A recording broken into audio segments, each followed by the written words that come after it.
오늘은 현대 문명의 근간을 이루고 있는 전기 에너지에 대해서 알아보겠는데요. 그 에너지가 어떻게 공급이 되고 높은 신뢰도 어떻게 유지되는가, 특히 우리 시스템을 어떻게 보호하고 있는가 하는 기술에 대해서 소개를 드리고자 합니다.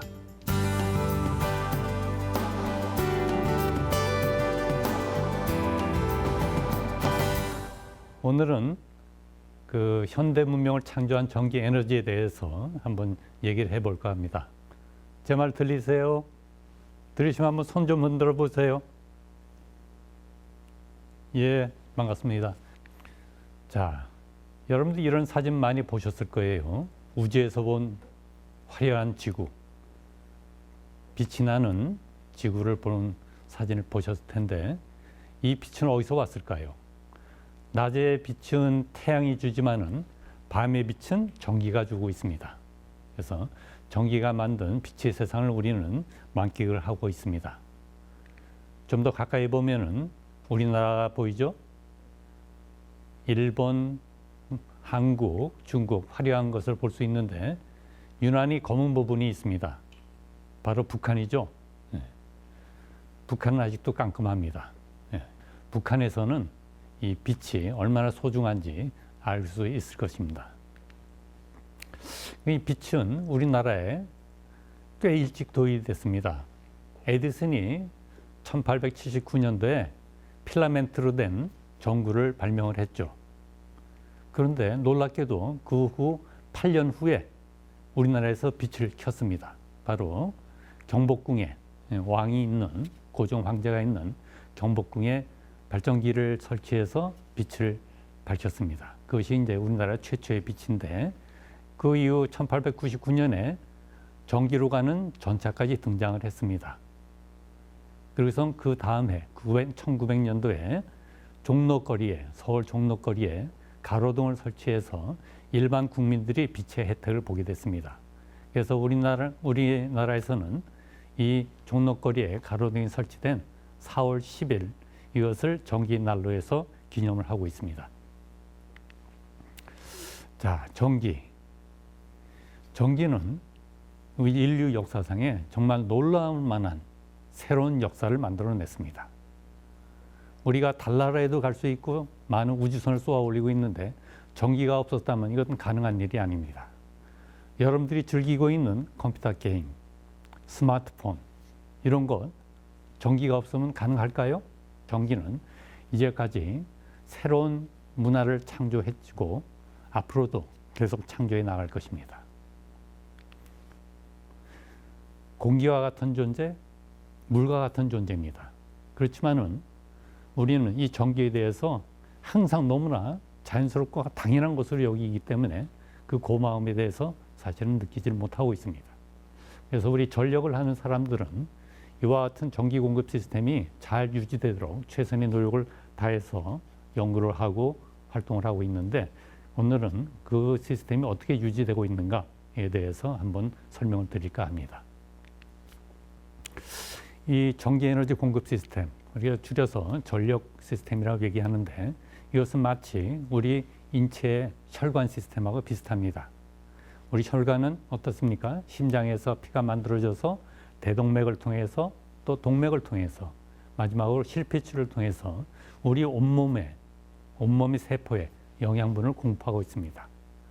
비슷하게 심장에 해당하는 발전소에서 전기 에너지가 만들어져서 송전 시스템을 통해서, 송전선로를 통해서, 또 실핏줄에 해당하는 배전선로를 통해서 우리 집에 배달이 됩니다. 그러면서 우리가 일상생활을 유지할 수 있습니다. 이 송전은 전압이 상당히 높습니다. 발전 전압은 사실 그렇게 높지가 않아요. 근데 송전 전압은 우리나라에서 같은 경우 높은 전압은 76만 5천 볼트, 굉장히 높죠. 그리고 또 34만 5천 볼트, 이것이 근간을 이루고 있습니다. 집에서 쓰는 것은 주로 220 볼트를 쓰고 있죠. 왜 우리가 중간에 이렇게 높은 전압을 쓰느냐? 전압이 낮을 경우에 이것은 전력 손실이 상당히 크게 됩니다. 또 전압 강화가 굉장히 크게 돼서 굉장히 비효율적으로 이용하게 되기 때문에 속년 전압은 이렇게 높게 되어 있습니다. 예, 여학생분 어떤 질문이에요? 전력을 보내줄 때 전력 손실을 최소화하는 게 중요하다고 알고 있는데 그런 기술은 어디까지 발전되어 있나요? 전력 손실을 줄이는 것은 사실 주로 전력 설비에서 변압기, 선로 이런 데서 이제 공급상에는 이제 그런 설비들이 붙어 있어서 거기서 나타나는 손실을 줄이고자 하는 노력인데, 그러니까 선로의 손실 요소인 저항 성분을 줄이는데 이제 중점이 돼 있죠. 그래서 전선의 저항을 줄이는. 그리고 손실이라는 것은 다 저항이에요. 그러니까 사실은 저항이 딱 있다기보다 손실을 우리가 저항으로 표현을 하는 거죠.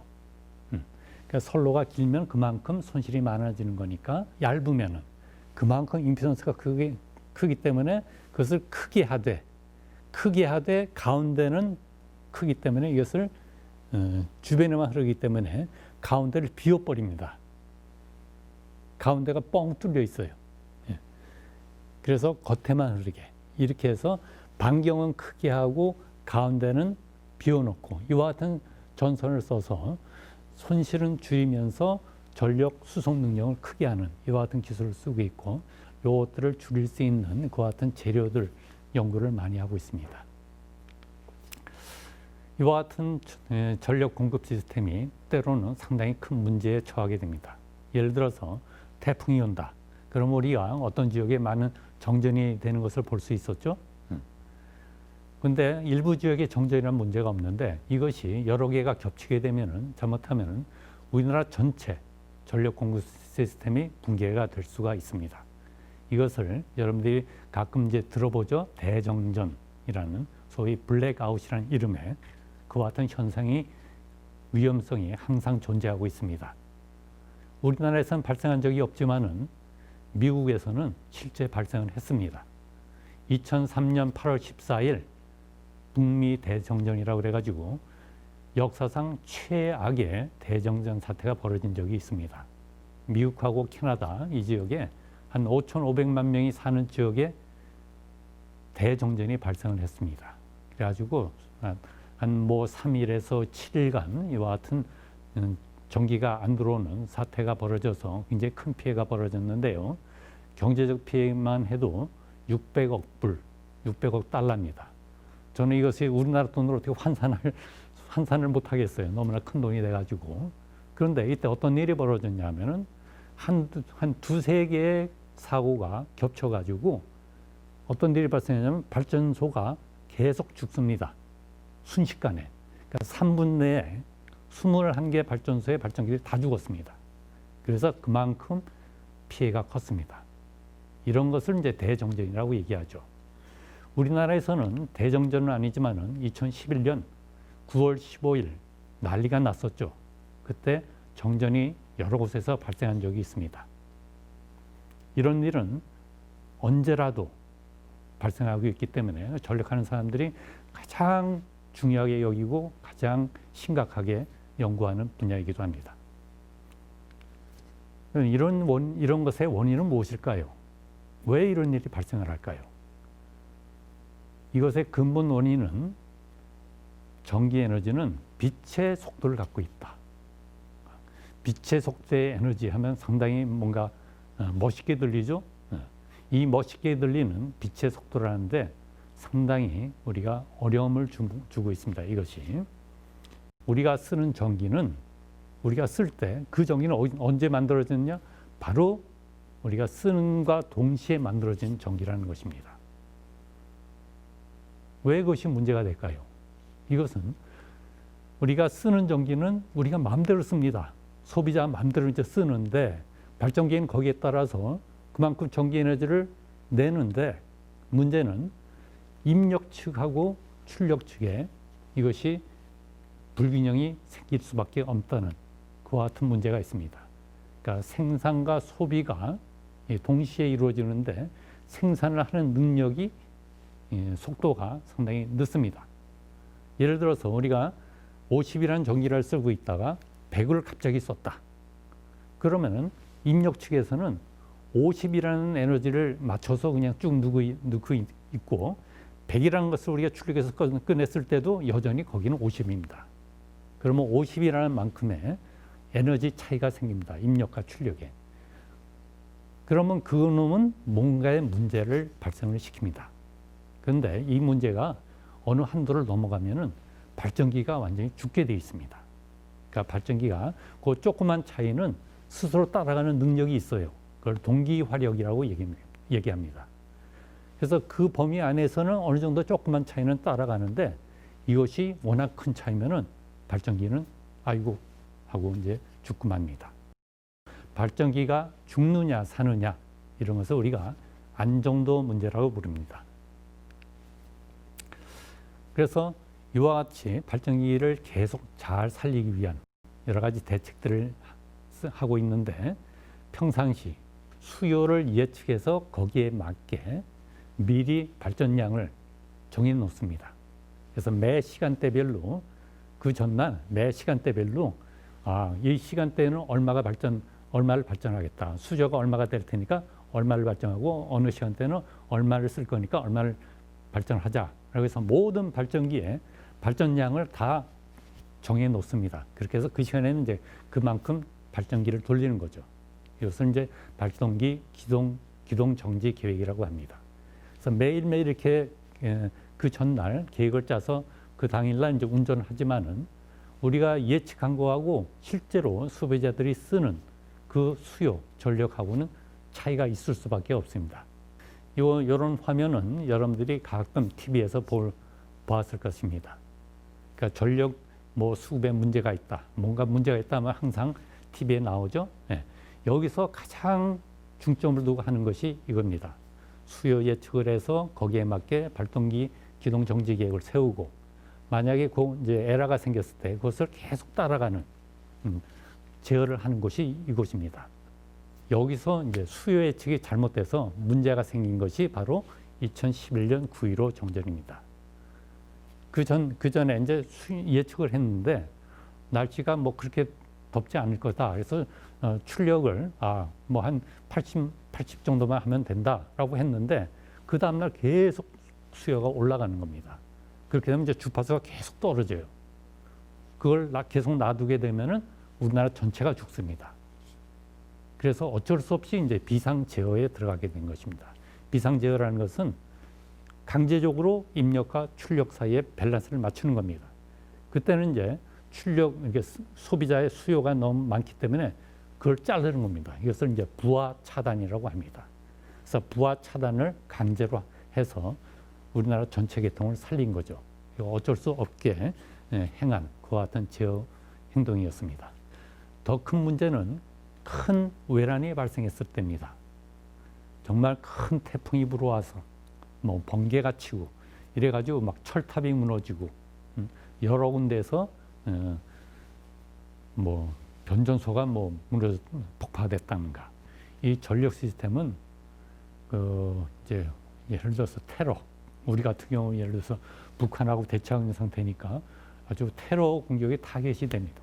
실제 외국에서 미국 같은 경우에도 이 테러의 흔적들이 많이 나타나고 있습니다. 그래서 이 통신을 통한 테러를 방지하기 위한 사이버 시큐리티 대책이 상당히 심각해집니다. 근데 미래에 보면은 이것을 해결할 수 있는 기술이 뭘까 하는 것 중에 하나가 바로 에너지 저장 장치입니다.